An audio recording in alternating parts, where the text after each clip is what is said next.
ዘይጸግበካ እግዚአብሔር ፍሉይኻ አምልኽ ዘይጸግበካ እግዚአብሔር ጻድቅኻ አምልኽ ዘይጸግበካ እግዚአብሔር ፍሉይኻ አምልኽ ዘይጸግበካ እግዚአብሔር ጻድቅኻ እግዚአብሔር ጻድቅኻ እግዚአብሔር ጻድቅኻ እግዚአብሔር ጻድቅኻ እግዚአብሔር ጻድቅኻ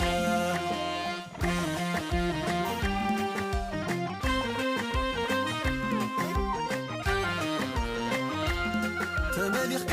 ዘይትጽገብ ተመሊኽካ ዘይትምኖ ተወዲስካ ዘይትጽገብ ተወዲስካ ዘይትምኖ ኣተጽባሕ ሓድሽኻ ዘይልወት ባሪኻ ኣይትኣርግ ኣይትደክም እግዚአብሔር ፍሉይኻ እግዚአብሔር ፍሉይኻ እግዚአብሔር ፍሉይኻ እግዚአብሔር ፍሉይኻ እግዚአብሔር ፍሉይኻ ከመይ ከመይ ከመይ እዩ ትባሪኻ ከመይ ከመይ ከመይ እዩ ትምሕረትካ ተገሪመ ተደኒቐ ብስራሕካ እግዚአብሔር እግዚአብሔር ጻድቅኻ አምልኽ ዘይጸግበካ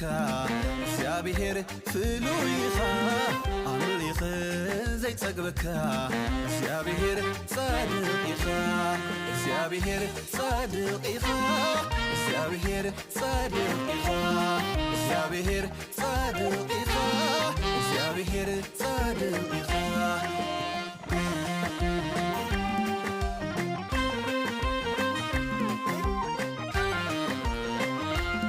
ቅዱስ ኢኻ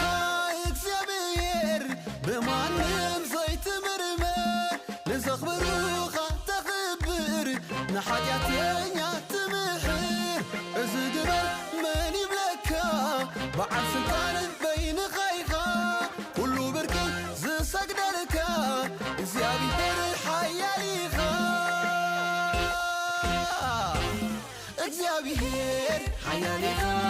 እግዚአብሔር ሓያል ኢኻ እግዚአብሔር ሓያል ኢኻ እግዚአብሔር ሓያል ኢኻ ኣበይ ኣበይ ኣበይ ኣሎ ዝመስለካ ኣበይ ኣበይ ኣበይ ኣሎ ዝወዳደ